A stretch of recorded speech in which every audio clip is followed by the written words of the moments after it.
This is the Internet Court of Truth and Lies. What this is for is if you have something that you've seen in the media that you think is true, or you have something that you think is a lie, then you can basically make the case that it's the truth or a lie to 8 other jurors. And you make the case by making the case and then also by filling out 8 verdict questions. And the jurors all fill out 8 verdict questions.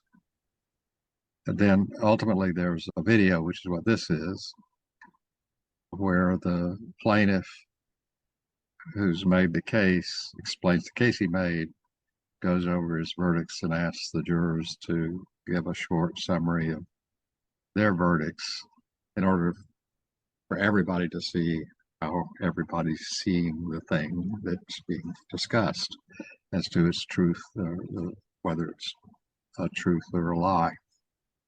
So this particular case is called Fixing Idiocracy.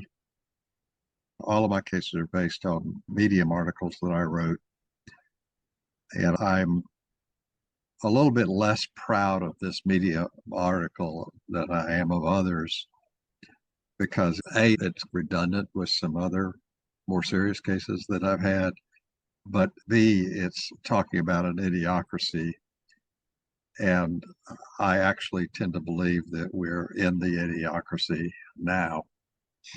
And I'm not going to play the video of the Idiocracy movie, which is given in the Medium article.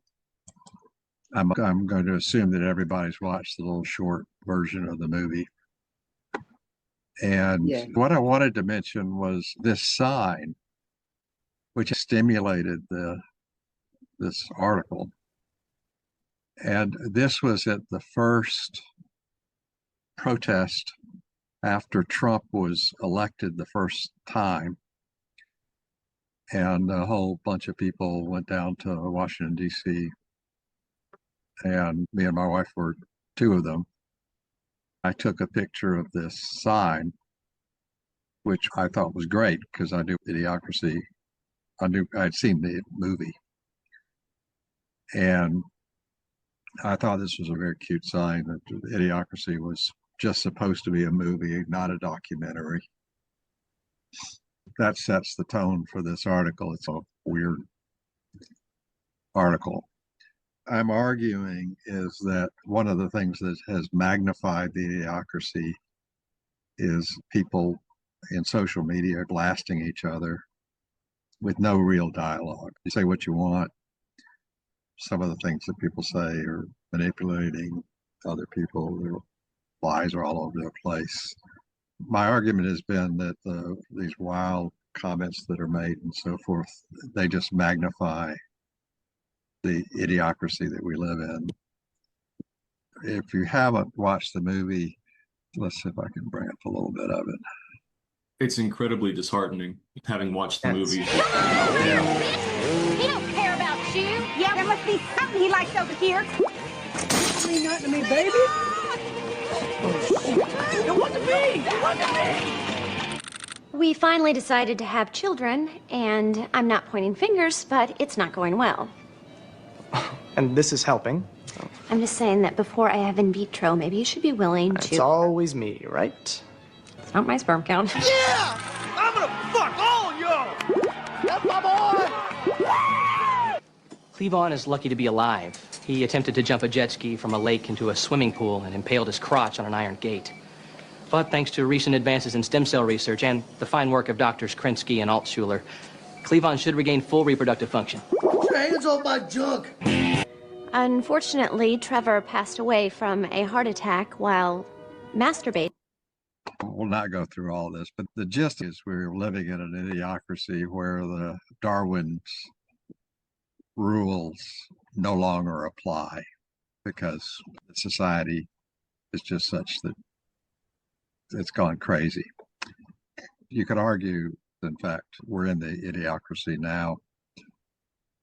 One of the arguments that I've been making, and I've been making this for a long time, is we've known how people can have constructive conversations and find ways to work together in advanced society.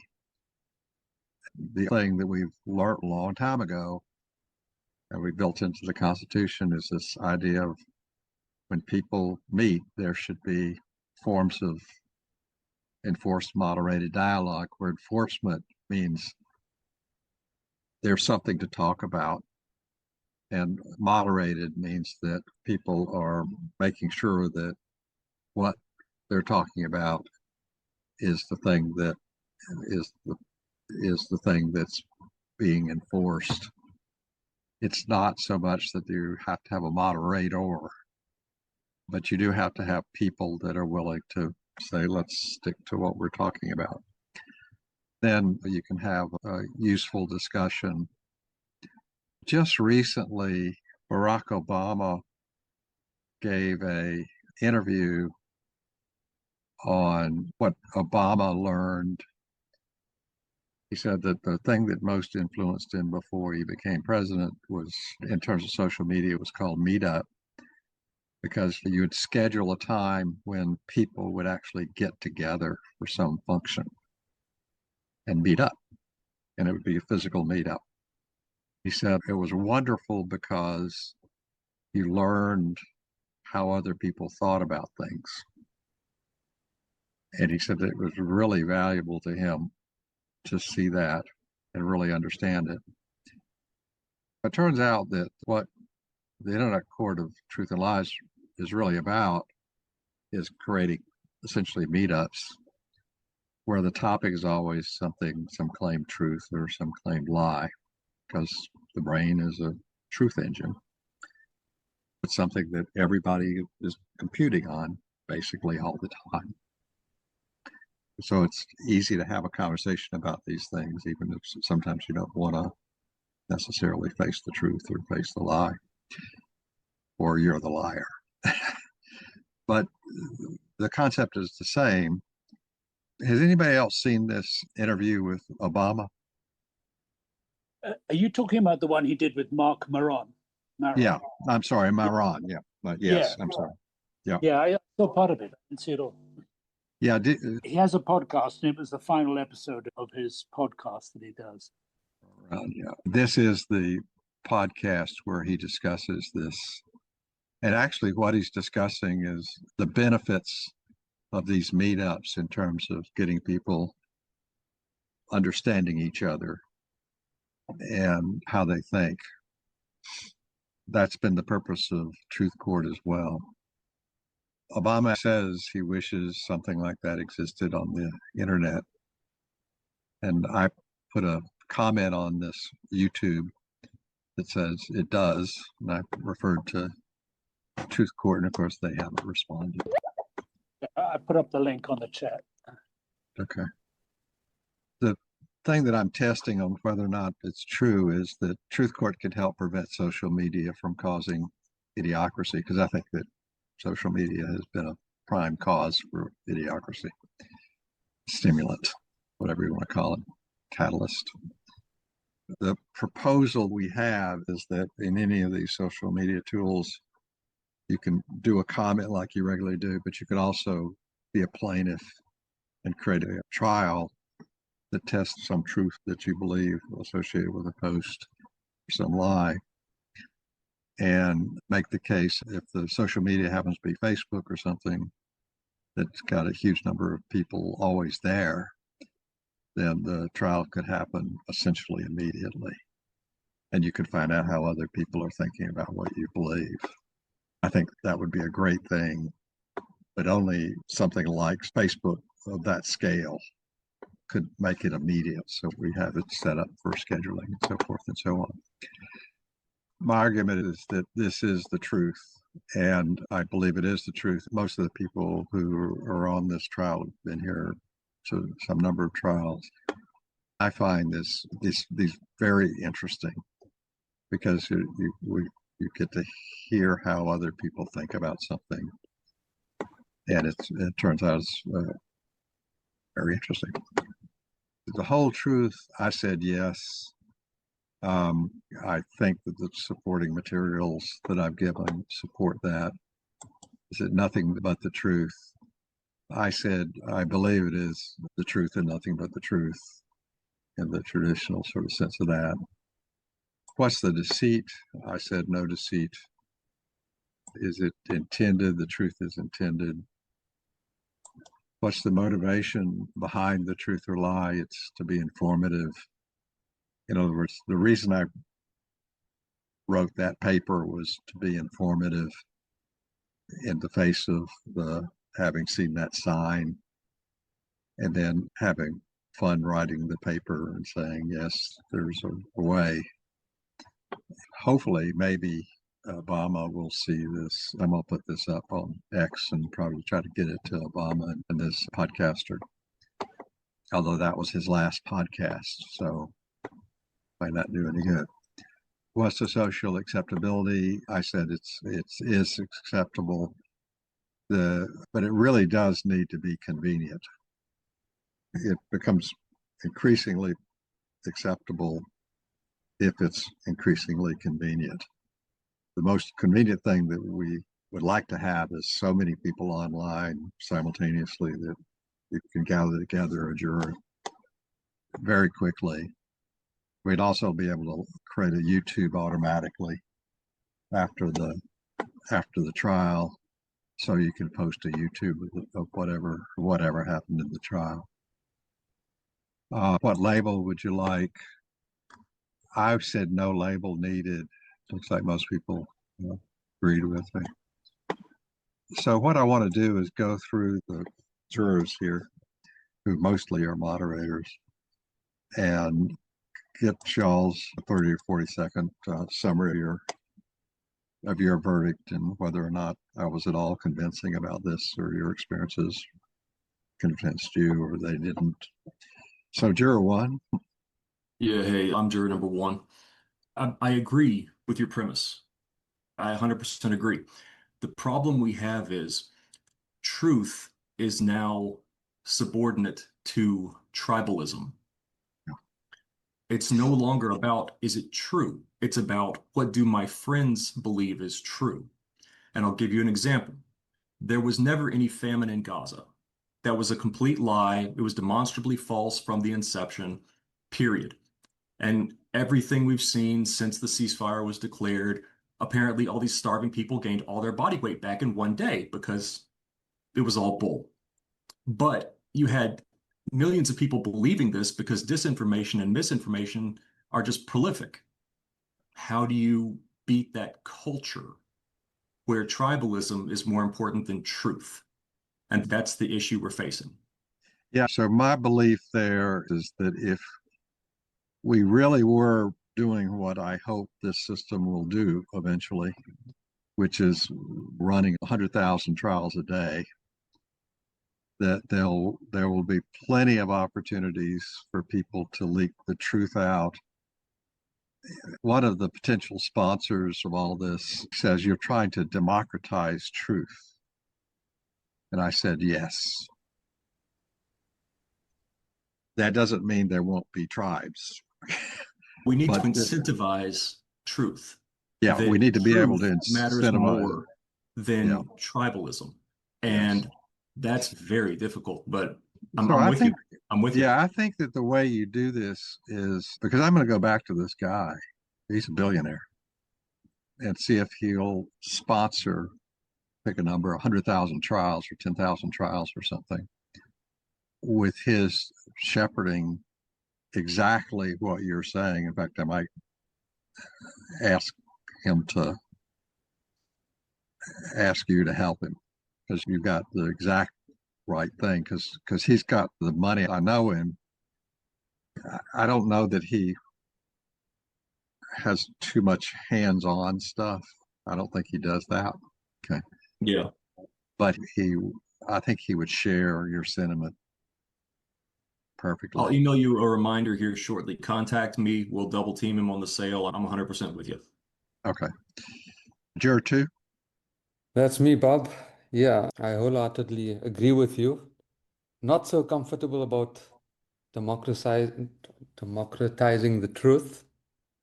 But yeah, I think I need to maybe wrap my head around that. I think there's It's definitely more.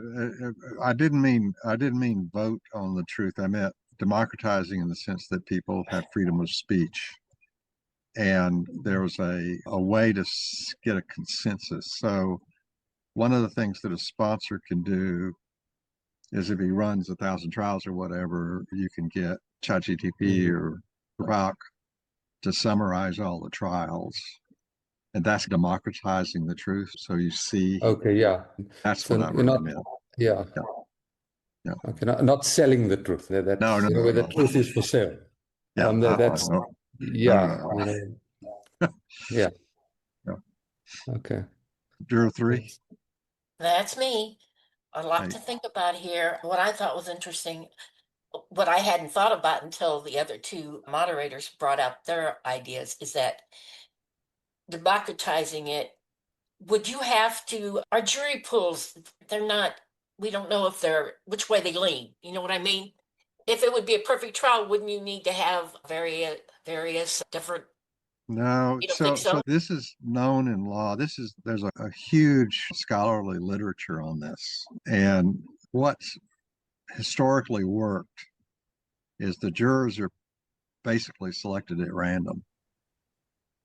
But no single trial means much. A Okay. single trial can convict somebody who's innocent, or somebody who's guilty can be not convicted, which is the failure of the sovereign trial system. But in the aggregate, it works. Like, And wouldn't you have to so have the same trial for a bunch of different you times could in do order to that, get, yeah. So that yeah. would be a way to do it, or another way to do it is to do variants on the trial, or have trials clustered on topics, because ChatGPT detects that they're clustered on topics, and you can also have ChatGPT or Grok do factual testing on these things. So there's all kinds of things that you can do once you have enough trials. Okay, that sounds great. I Yeah, and understand so that. the idea is to get a major sponsor in that actually wants to help have the trial shaped a certain way with a large number, so that a lot of trials are run. We've run something like 500 trials, something north of 500 trials so far on Truth Court. Believe it or not, it's still not the numbers that need to be there to really see how this thing will eventually work. It's one of these things where you have to really have a lot of data. And what you just mentioned is, so trying to choose jurors, saying I want 4 jurors on the left and 4 jurors on the right, that's what happens in the media. I don't think that works, personally. Okay. Yeah, just me. Juror 4. That's me, Bob. First of all, I looked up the word idiocracy to make sure it meant what I thought it did. So I put that in my number 1.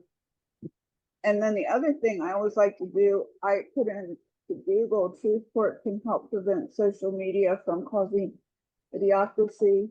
In the AI overview, it always references their work, but first it says, while no formal Truthport exists, the concept points to a broader concern about social media's role in fostering an ill-informed public, sometimes compared to the film Idiocracy. And then it says a bunch of other stuff, but it goes on down and it lists your article, Fixing Idiocracy with your name. Really? So we have to keep using that hashtag for Truthport to make sure they know Truthport does exist. This is a formal Truthport, so technically, yeah. I Since need those to are, educate AI on this, which I'll do. But I thought you'd find it interesting. it is interesting. So it's interesting that you can see us at all. Okay. Right, But but every time I check something you're saying, it brings up like Melon or you, Medium, all y'all's work. So I'm like laughing at AI. I think we're starting. Yeah, I think we're starting to be known. Yeah. I've done things in the past where we grew very large audiences back in the days on the internet and the web. And it's always grows slowly at first, and then at some point it goes into the very fast growth. By very fast growth, we'd be going to 100,000 participants. It's going to really require a sponsor with deep pockets, because the part of the business plan says pay the jurors. Right. And I think that's really important, because it helps people want to do it right, okay, even if it's a small amount of money. Juror 5. Yeah, that's me. Yeah, and obviously, I really wholeheartedly approve of the initiative, if that's the right word. But what we're really talking about is social media 2.0. Yeah. And this is a sense in which I think people who use it and the jurors need to be, to some extent, trained in some way. Otherwise, the whole thing evolves into banality or nonsense and confusion. So I don't quite see how to get to that point where the people, let's say, who can be called upon to act as jurors. Yeah, so the two things you have is stick to the verdicts. That's the verdict mechanism is precisely doing it. And it matters that there be questions that people can readily answer, but it doesn't matter. That's just a mechanism of enforcing dialogue on a topic. And then the other one is you're paying the jurors. Yeah. And so we can suspend people from the payments, for example. And so they're confronted with a thing where there's no benefit. Also, trials are not publicly held. They can be publicly held, but in general, they're not publicly held, because basically people won't go to them unless they're a juror, which also benefits the whole thing. So what you really want is something where you run a trial and then it produces a summary of the trial and you say accept, and then that shows up as your comment essentially on social media. One of the most enjoyable things about the Truth Court is not writing, it's talking, it's the conversation. And that is where the shades and shallows of people's thought are really revealed when people write. How are you going to have that conversational aspect? That was the thing that I was mentioning earlier, just when I said we also need to have the YouTube automatically created. Okay. And it could even AI could even produce a summary, a video. It could even edit the video. Okay. And the AI is up for that now. It's very close to being able to do that now. And so you already see that AI can basically transcribe what we say, even though it gets some things wrong. The other thing I just wanted to say is that I thought part of the elements of the Truth Court was that we don't summarize or arrive at some symbol. We don't, but you could have AI create a statement about, I think you should try and think less of what's true or truth and think more about what's honest and sincere. Those are the kind of elements. I like that. Yeah. I think because it's always controversial. This in a context and whose truth is it? It's all these things. Whereas if you can apply it.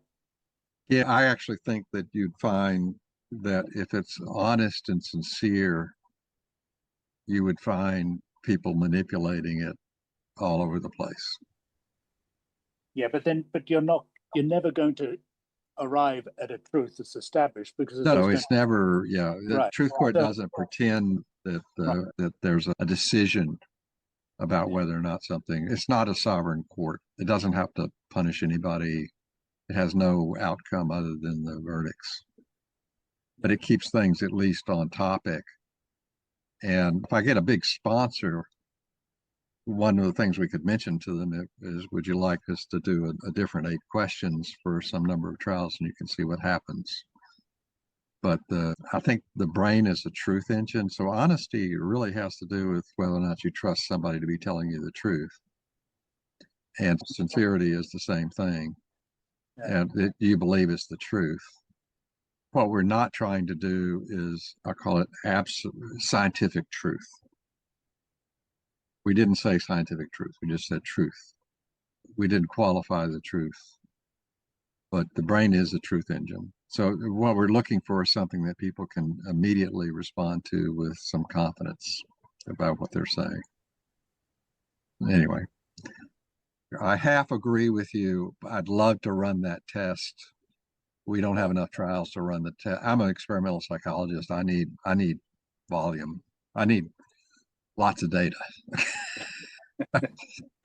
Juror 6. I wanted to let you know that I've got Grok in the chat already, and I'm running Gemini, and Brian's also running some for you also. Oh, good. To get this on them. Just to see what it says. Yeah. Yeah. Great. Does Grok actually, can it look at the court record and come up with something to say? I've never tried it. I used trial finding Idiocracy too, and it Yeah. gave me some stuff, and it actually mentioned some public So cases it actually, also on there. it actually looked at it. So that's Yes, cool. it did. Wow. Okay. Look at what it actually posted. Teresa, you'll see that it's giving results like juror 1 voted plus, juror 3 voted minus. So it's not seeing the verdicts, it's just seeing the code for expanding the field. That's what I feared it was going to do. So we actually did at one time have a way to take the court log and turn it into a couple of paragraphs where everything that's said in that log, but it's said in English sentences, and then Grok can summarize it. Yeah. Yeah. And we can automate that. You can automate the translation of the log to English sentences because it's so structured. Yeah. Writing that automation is not hard. In an earlier version of the system, when we were having some programmers in the Netherlands do this, they did write a way to take the earlier version of this log from the earlier version and come out in paragraphs. So we know it's very possible to do. Oh, we knew it was possible anyway, but we haven't done it with this current system. We need to get another programmer who knows how to do such things. And it's short work by, I can name guys over at CMU who could make short work of that. And if I was 30 years younger, I could have made a short work of it. But the trouble is, when a lot of the cases, there are no conclusions or summaries. I don't think you need. I think what you want is there's no thing that says this is the right answer. Okay. Or this is the answer that was agreed upon, or any of these other things. I think that's useful in certain types of court cases, but not useful in this, because we could spend all our time arguing about one verdict as to what the right answer is for that verdict, and we'd go on for hours. Also, one of the other things that the LLMs do is they infer much too much from titles and headline than from the content. That's why I said we generate a language thing where the title plays a less of a role, and they will appreciate it. Grok and so forth will appreciate that. What y'all were finding was exactly what I expected, which is Grok got lost when it found out it had to push buttons and watch scrolling screens. No time for that. No time for that. Now I'm lost here. This is interesting. Juror 6. Hi, I'm Yes, Juror Juror 6. 6. Can you hear me? Yeah. Hello, I'm Juror 6. Can you hear Yes. me? Yes, I can hear you. Okay. Can you hear? Yeah. Yes. Okay. I'm Alexandra FV7. All right. I obviously agree with the idea that it would be great for everyone to talk things out and tease out the subtleties in statements, each according to their own lived experience, instead of just taking pat statements that no one's thought about properly. But it seems to me that the success of this is always going to be dependent to some degree on the nature of the jurors. I think that's what everyone is saying today. It struck me that you say the jurors are selected at random, But I think not really, because don't the jurors have to do what we did, sign up for this because we're interested in doing this? It's not really random, it's self-selecting, isn't it? It's random within, so we have about 950, actually now I think it's about 1,000 verified users. And so in that 1,000, the email you got on Wednesday, that email went out to all 1,000 people. And now we had, for this trial, I send out an earlier email just to moderators to get mostly moderators, but we've got at least 2 people who signed up on the Wednesday thing. One of them may have been you. Yeah, maybe right? so. Yeah. And that you were randomly picked in the sense that out of 1,000, at least 2 were invited, and at least 2 found that this time slot they could join the trial. But again, there's a huge literature in the legal literature on this. It's a great literature. It's a wonderful literature. You could go into Google Scholar and ask questions and see about how jurors are selected and so forth, and all the historical discussions. And generally speaking, what we have is random. So if we were really adopted by Facebook, they have, I don't know the number, but 10 million people online at any given time. And there they would be selecting for the people who agreed to be invited, okay, to just receive an invite. They would be able to, and you'd have to have enough trials moving through the system. So you're not having 10 million people computing for 8 slots. So you're saying that if there are enough people signed up to Truth Court, it will be random enough? It will be my PhD is in experimental psychology, and the answer is yes. Okay. And depending upon what you mean by random, but I could get real technical about that real fast because I used to teach statistics in college and graduate school. I don't know about statistics, but I was just thinking the type of person who is drawn to Truth Court is either someone who's interested in thinking things through and hearing what other people think about things, but it would also attract a lot of people who just love to sound off on any topic under the sun. And so you might get quite a lot of sort of extremist or dogmatic people, or I'm just thinking about so jurors are always paid, and the experience we have is, even though it's a small amount of money, we don't get that behavior because you won't get paid. Yeah. Okay. Yeah. So what I'm filling out right now, and I could possibly bring that's this up. That's a good point. It would force people to behave themselves to some degree. Yeah. Yeah. I think I'm showing you what I'm filling out right now. So the thing called a moderator can fill this out. And if I said that juror 6, don't take offense, if I say that juror 6 didn't properly participate, no money gets paid. Okay. Yeah, that's a good reason to pay then, just to keep people some kind of quality control.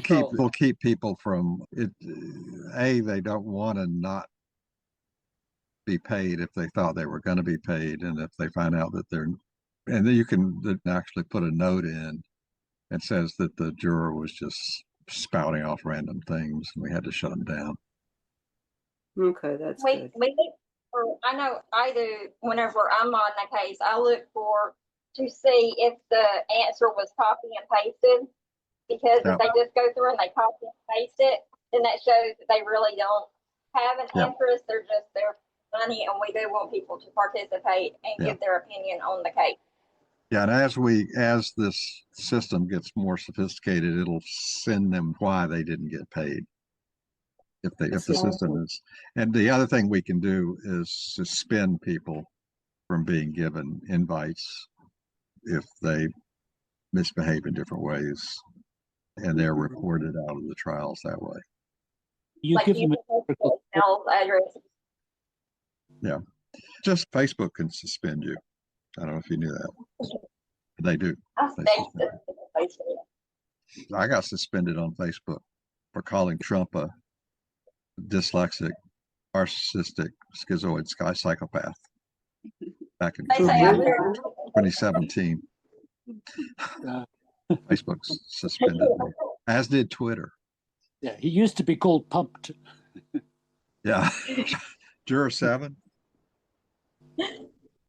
Hi there, I'm Juror 7. In terms of the accusation on Truth Court preventing idiocracy caused by social media, yes, I said that it could work out, partially though, because yes, it's part of a larger cultural shift that values truth, critical thinking, and media literacy. But then again, there are risks that could come up depending on the nature of the jurors or the whole system, if I'm making sense.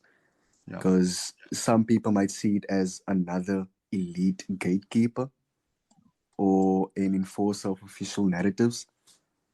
It's just I did some research in terms of it during the day, so yeah, that's what I think on my so side. one of the reasons that we don't try to have the jury determine the settled verdicts is precisely to avoid this situation that you just described, which is we're not after some agreement on what the verdict should be. That's a bad idea. Okay. Because that will get manipulated. So we just don't do that. Let's see. Juror 8. Hey, Bob. Yeah, hey. Yes, basically, what I said was that with the world moving into a direction of anti-intellectualism and preferring like random entertainment instead of content that includes substance, I feel like something is needed to fix that idiocracy issue, and what Truth Court is offering could potentially be the solution. But my only caveat with that is what separates this. I think you mentioned a social media button for Truth Court. What separates that social media button from what Twitter already has with their community notes? Oh, what separates it from what? From Twitter's community notes, X. Oh, community. So community notes happened because I was trying to sell Twitter on Truth Court. It's a Chinese copy. And it has some, it was amazing how they picked up some of the elements of Truth Court and not others. They did some things very nicely, but one of the reasons that it really doesn't do well is they do try to arrive at some final decision, and they don't show you everything that they receive. So they are editing what I also argue that the social media company like Twitter or Facebook should never be allowed to operate Truth Court. It should always be operated by an independent entity. There could be variants on Truth Court, but those should be independent of the social media company because they're big enough and they got reasons that they don't want people doing things. You'd like to have that as a separate thing. In community notes, the people themselves are selected by algorithms amongst themselves, and then out of that selection comes an answer. And this only works for facts. It doesn't work for the sort of truth and value. And even with facts, it's occasionally, and it does work for facts in general. But occasionally they get the fact wrong. Yeah. Yes. In which case they've done real damage because they're saying this is true, which is sometimes it's not true for real. I watched them as they struggled with this because clearly internal to Twitter, they clearly decided we don't need this thing that Thibodeau's doing. We'll just do it ourselves. And we'll do it better than he would do it. And they didn't understand what its real purposes were. They made it up. And it's a good thing. What they did at one level, the sort of questions they ask and so forth and so on are very good questions. And are, by the way, and Andrew, a blend between truth and honesty and so forth and so on. So I think that community notes is worth looking at, but it's not the same thing as what this is.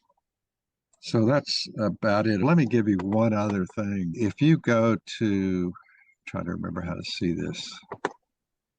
So if you go to the dashboard and you look at the bottom of the dashboard, I think I've just brought this up on the screen.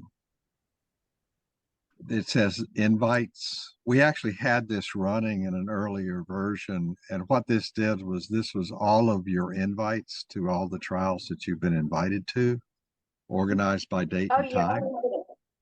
Yeah. And so we stopped sending email invites out when we'd have to send 1,000 emails a day to you, or 10. You'd go to this section and it would list all the invites for the next 3 or 4 weeks and times that you've been invited to that have actually available slots. So we know whether or not there's a available juror slot. And so if you clicked on one, you would definitely get to be a juror on that trial. We don't have access to that. I'm sorry? What? I said we don't have access to that anymore, though.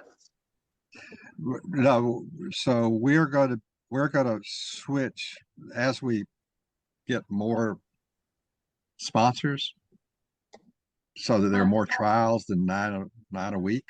That system already existed in an earlier version, and we switched to emails because people needed to get emails because nobody was coming to the site.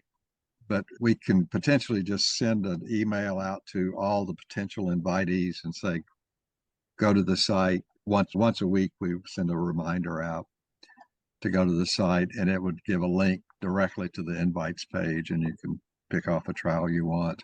And they'll be almost certain that if you clicked on it on a time and day, it wouldn't be presented to you unless it was open. You'd get to be a juror. Is our membership doing good, or is that going to be part of it as well?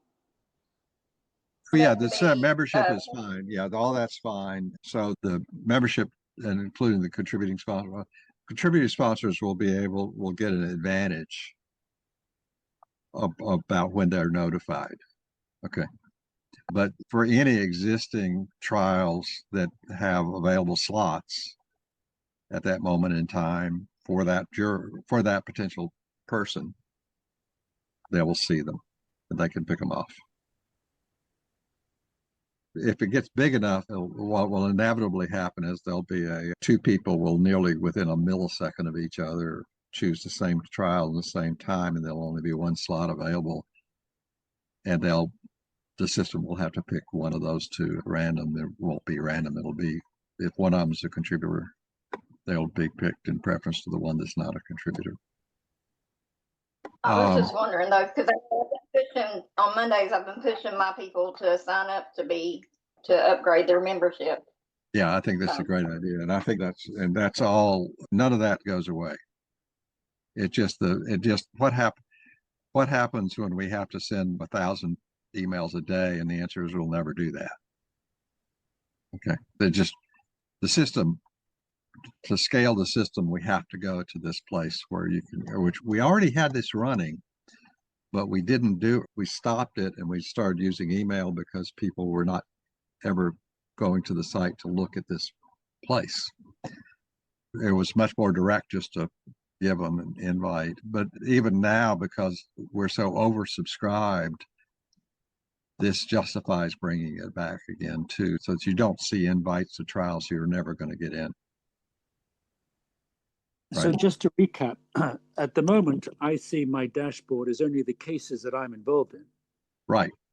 And so if you look at the bottom, you should see this thing called invites, and there's nothing there.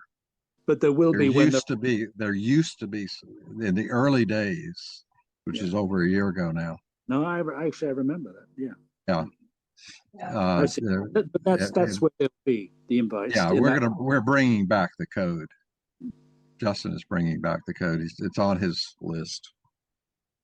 I can't believe we've been at this for 2 years now, over 2 years, almost. Most people don't know this, but Microsoft was non-existent for the first 6 years of its existence. They basically lost money hand over fist, and it was Gates' father that kept the damn thing alive.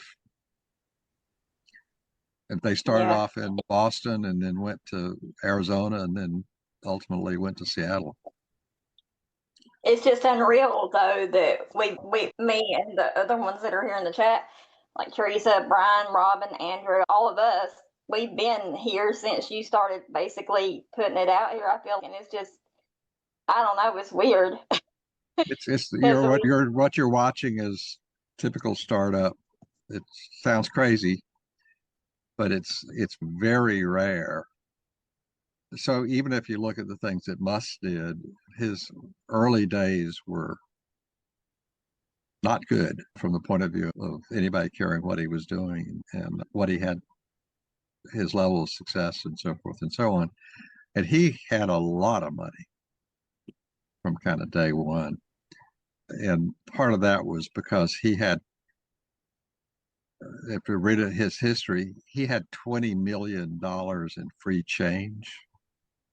I guarantee you that if I pulled out my wallet, you would not see $20 million. Dang. So I just don't have that kind of money. Okay. But he had $20 million and that attracted 100 million. And I've got a partner and he's paying real money into this thing, but it's proportional. But there's no problem doing it this way. But eventually we'll have sponsors and they will be big because this thing does work. We're getting the kinks out of it. And part of getting the kinks out of it is to bring back the invites so that we can handle. The sponsor says, what happens if I sponsor 10,000 trials and get 80,000 people?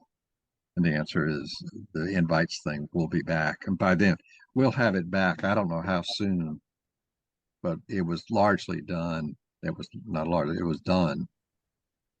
And it does have the advantage that you don't see the invite unless there's an opening, which we can't do that with the Mail Coach. Yeah. So, okay, so this sounds good. That we're thankful and grateful. I'm honored too to be a part of it because it's neat watching me. Because I've helped start up a few businesses. They didn't really go far. One of them was my brother's startup, but that was because he passed away. But this right here is just something that, each Monday, and I get emails after the trial because I give my participants my email because that helps support too. Yeah. So the fault of the system is anonymity, and if you give it up, you've given it up. Okay. Yeah. And but the system, if you wanted to be anonymous, the system will preserve your anonymity. So yeah, it doesn't bother me that can help y'all out too. That's my way. No, with this and it will continue to be really nice. I wish I could make it go faster. If I'd gotten money from this guy, we would have gone faster. I'm going to try him again, but that would put us in a higher speed mode. And we know that we can operate there. We can operate. The whole system is set up in a way that it does scale very well. And so that's what that is. So I'll see y'all next Thursday. All right. All right. Bye-bye. Bye. Bye.